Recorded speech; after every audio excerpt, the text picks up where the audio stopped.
Frustrated with testing? Need a candle recipe that works? Hi and welcome! Today I'm sharing my best-selling candle recipe for wood wicks.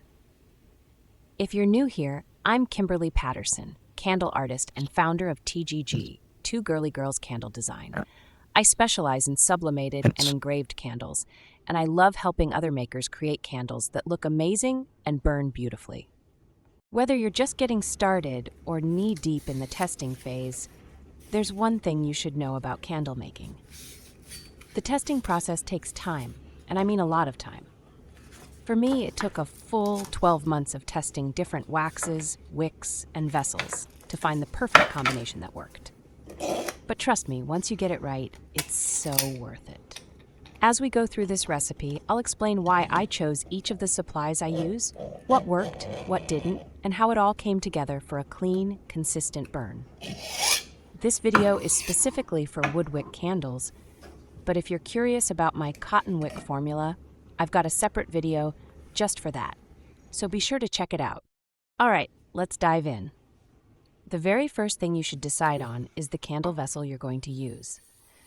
That's because wax, fragrance, and wick combinations behave differently depending on the vessel.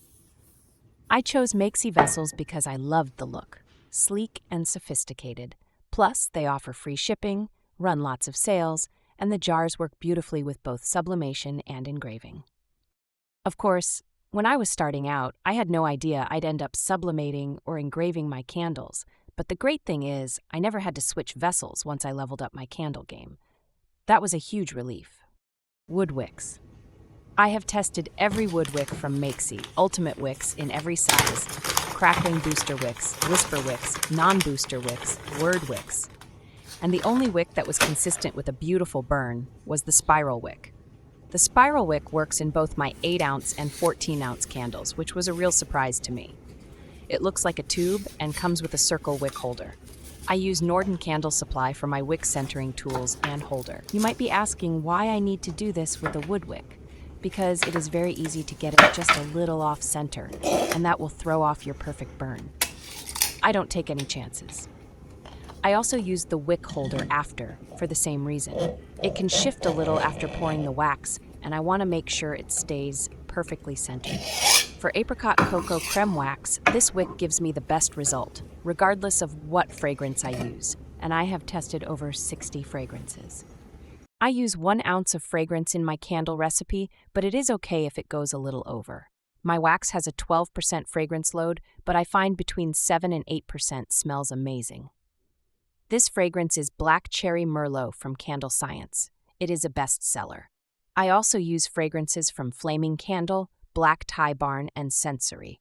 If you would like some suggestions, please make a comment and I will share my favorites. 1 ounce of fragrance for my 14-ounce candle is all it takes. Now let's talk about my wax choice. After testing many different waxes, including soy and coconut, I settled on the apricot cocoa creme wax from Makesy. This is why. I didn't like mixing fragrance at 190 and then having to wait for it to cool to 130 to pour. I also didn't like waiting 2 weeks to test.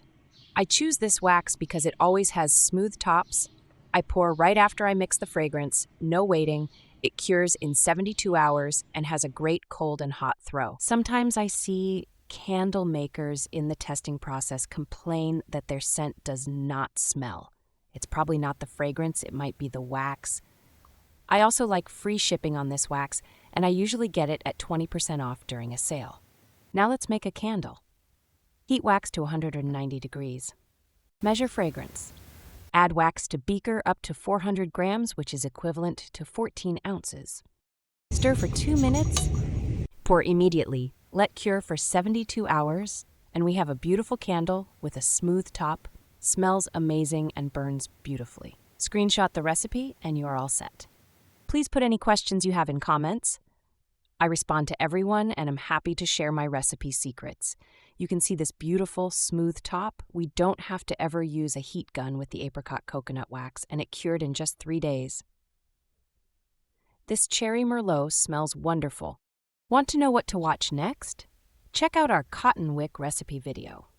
And if you would like a notification when my book is released, please comment "book," and I will put you on the list. Thank you for watching, and see you next Thanks. time on The Candle Artist Way.